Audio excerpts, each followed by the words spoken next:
Hello friends, welcome to our channel Shalu Raghu vlogs. ಇವತ್ತಿನ ಈ ವಿಡಿಯೋದಲ್ಲಿ ನಾನು ನಿಮಗೆ ಇಡ್ಲಿಗೆ ತುಂಬಾನೇ ರುಚಿಯಾಗಿ ತುಂಬಾನೇ ಬೇಗನೆ ಮಾಡುವಂತಹ ಸಾಂಬಾರನ್ನ ಹೇಳ್ಕೊಡ್ತೀನಿ. ಇದನ್ನು ನೀವು ಮಧ್ಯಾಹ್ನ ಊಟಕ್ಕೂ ಸಹ ಯೂಸ್ ಮಾಡಬಹುದು. ಬಹಳನೇ ಚೆನ್ನಾಗಿರುತ್ತೆ. ಬನ್ನಿ ನೋಡೋಣ ಯಾವ ರೀತಿಯಾಗಿ ಮಾಡೋದು ಅಂತ. ಮೊದಲಿಗೆ ಒಂದು ಕುಕ್ಕರ್ ಅಲ್ಲಿ ತೊಗರಿಬೇಳೆ ಹಾಗೂ ಮಸೂರ್ ದಾಲ್ ಎರಡನ್ನ ಹಾಕಿ ಚೆನ್ನಾಗಿ ವಾಶ್ ಮಾಡಿಕೊಂಡು ನಂತರ ಇದಕ್ಕೆ ಜೀರಿಗೆ, ಒಂದು ಈರುಳ್ಳಿ ಹಾಗೆ ತೆಳ್ಳಗೆ ಕಟ್ ಮಾಡ್ಕೊಂಡಿರುವಂತಹ ಈರುಳ್ಳಿ, ಇಲ್ಲಿ 2 ಈರುಳ್ಳಿಯನ್ನ ಯೂಸ್ ಮಾಡಿದೀನಿ. ಹಾಗೆ ಒಂದು 2 ಟೊಮೆಟೊನ ತೆಳ್ಳಗೆ ಕಟ್ ಮಾಡಿ ಹಾಕ್ತಾ ಇದ್ದೀನಿ. ಈಗ ಇದಕ್ಕೆ ನೀರನ್ನ ಹಾಕ್ತಾ ಇದ್ದೀನಿ.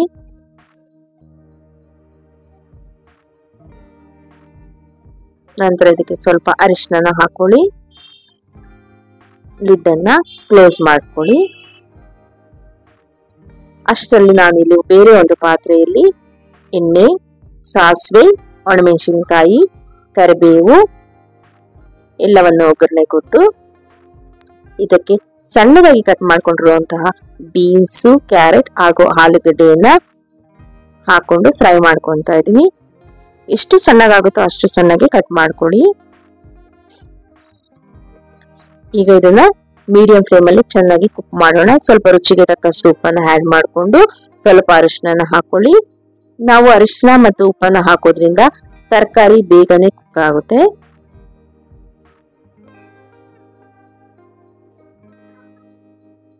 ಈಗ ಇದಕ್ಕೆ ನಾನು ಸಾಂಬಾರ್ ಪುಡಿಯನ್ನ ಹಾಕ್ತಾ ಇದ್ದೀನಿ. ನಾನಿಲ್ಲಿ ಒಂದು 2 ಸ್ಪೂನ್ ಅಷ್ಟು ಸಾಂಬಾರ್ ಪುಡಿ ಹಾಗೂ 1.5 ಸ್ಪೂನ್ ಅಷ್ಟು ಖಾರದ ಪುಡಿಯನ್ನ ಹಾಕೊಂಡಿದ್ದೀನಿ.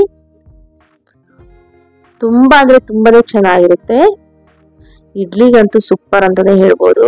ಹಾಗೆ ನಿಮ್ಗೆ ಮಿಕ್ಕಿದ್ರೆ ಇದು ಅನ್ನಕ್ಕೂ ಸಹ ಮಧ್ಯಾಹ್ನಕ್ಕೆ ತುಂಬಾನೇ ಚೆನ್ನಾಗಿರುತ್ತೆ. ಈಗ ಇದಕ್ಕೆ ಸ್ವಲ್ಪ ನೀರನ್ನ ಹಾಕೊಳ್ಳಿ. ಈಗ ಇದನ್ನ ಸ್ವಲ್ಪ ಹೊತ್ತು ತರಕಾರಿಯನ್ನ ಚೆನ್ನಾಗಿ ಬೇಯಿಸ್ಕೊಳ್ಳಿ. ಅಷ್ಟರಲ್ಲಿ ಈಗ ಬೇಳೆ ಎಲ್ಲ ಕುಕ್ ಆಗಿದೆ. ಈಗ ಇದರಲ್ಲಿ ನಾವು ಈರುಳ್ಳಿಯನ್ನ ತಗೊಳ್ಳೋಣ. ಒಂದು ಮಿಕ್ಸಿ ಜಾರಲ್ಲಿ ಸ್ವಲ್ಪ ತೆಂಗಿನಕಾಯಿ, ಬೆಳ್ಳುಳ್ಳಿ ಹಾಗೂ ಬೇಯಿಸಿಟ್ಕೊಂಡಿರುವಂತಹ ಈರುಳ್ಳಿ ಮತ್ತು ಟೊಮೆಟೊ ಮತ್ತು ಸ್ವಲ್ಪ ಬೇಳೆ ಎಲ್ಲವನ್ನು ಹಾಕಿ ಗ್ರೈಂಡ್ ಮಾಡ್ಕೊಳ್ಳಿ. ಈಗ ಗ್ರೈಂಡ್ ಮಾಡ್ಕೊಂಡಿರುವಂತಹ ಮಿಶ್ರಣನ ಈಗಾಗಲೇ ನಾವು ಬೇಯಿಸೋಕಿಟ್ಟಿರುವಂತಹ ತರಕಾರಿಗೆ ಹಾಕಿ ಒಮ್ಮೆ ಮಿಕ್ಸ್ ಮಾಡ್ಕೊಳ್ಳಿ.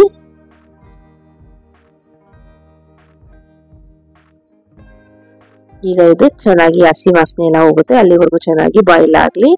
ನಂತರ ಇದಕ್ಕೆ ನಾವು ಬೇಯಿಸಿಟ್ಕೊಂಡಿರುವಂತಹ ಬೇಳೆಯನ್ನ ಹಾಕಿ ಸ್ವಲ್ಪ ನೀರನ್ನ ಆಡ್ ಮಾಡ್ಕೊಳ್ಳಿ. ತುಂಬಾ ತೆಳ್ಳಗೂ ಮಾಡ್ಕೋಬೇಡಿ, ತುಂಬಾ ಗಟ್ಟಿಗೂ ಮಾಡ್ಕೋಬೇಡಿ. ಸಾಂಬಾರನ್ನ ಮೀಡಿಯಂ ಕನ್ಸಿಸ್ಟೆನ್ಸಿ ಇದ್ರೂ ಸಾಕು. ನಂತರ ಕೊನೆಯದಾಗಿ ಮೇಲೆ ಕೊತ್ತಂಬರಿ ಸೊಪ್ಪನ್ನ ಆಡ್ ಮಾಡ್ಕೊಳ್ಳಿ.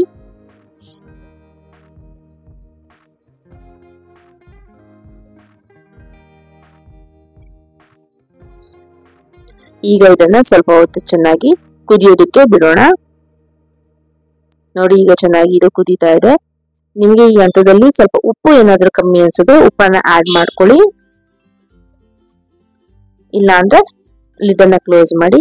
ಈಗ ಟೇಸ್ಟಿಯಾದಂತಹ ಬಿಸಿ ಬಿಸಿಯಾದಂತಹ ಇಡ್ಲಿ ಸಾಂಬಾರ್ ರೆಡಿ ಆಗಿದೆ. ನೀವು ಇದನ್ನ ಇಡ್ಲಿ ಜೊತೆ ಸಹ ಸರ್ವ್ ಮಾಡಬಹುದು, ಇಲ್ಲ ಮಧ್ಯಾಹ್ನ ಊಟಕ್ಕೂ ಸಹ ಮಾಡ್ಕೋಬಹುದು. ಬಹಳನೇ ರುಚಿಯಾಗಿರುತ್ತೆ. ನೀವು ಸಹ ಒಮ್ಮೆ ಟ್ರೈ ಮಾಡಿ ನೋಡಿ. ಹೇಗಿತ್ತು ಅಂತ ನನಗೆ ಕಮೆಂಟ್ ಮೂಲಕ ತಿಳಿಸೋದನ್ನ ಮರಿಬೇಡಿ. ಈಗ ನನಗೆ ಸಪೋರ್ಟ್ ಮಾಡ್ತಾ ಇರಿ. ನನಗೆ ಸಪೋರ್ಟ್ ಮಾಡ್ತಿರುವಂತಹ ಎಲ್ಲರಿಗೂ ತುಂಬು ಹೃದಯದ ಧನ್ಯವಾದಗಳು. ನನ್ನ ವಿಡಿಯೋನ ಪೂರ್ತಿಯಾಗಿ ನೋಡಿ ಹಾಗೆ ಲೈಕ್ ಕೊಡೋದನ್ನ ಮರಿಬೇಡಿ. Thank you.